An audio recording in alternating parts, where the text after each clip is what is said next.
Ito ngayon ang bunga ngayong June 12, 2025 ng ubas. Kaya kung di nyo pa napanood yung mga dati kong upload sa YouTube, yung mga kung bakit maraming binubunga ang ubas, isang puno lang yan, isang sanga. Hinarangan ko kasi alaga kaming pusa. Ayan. Ilagyan ko rin ng scare reflection ribbon para hindi mapasok ng ibon, scare birds, stop birds from eating the fruits. Sa sobrang init kasi, kita nyo yan, sa sobrang init natuyo yung dahon, pero meron pa rin yan sa loob.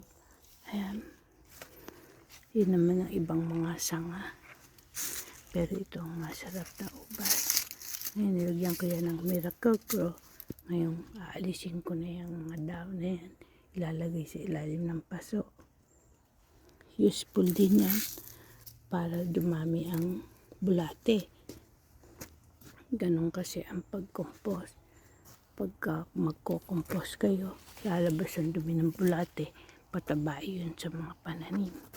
Yan. Kaya ugaliin yung hipunin ng mga dahon. Huwag itatapon, ilalagay sa paso, tapos lalagyan Miracle-Gro Garden sa ibabaw.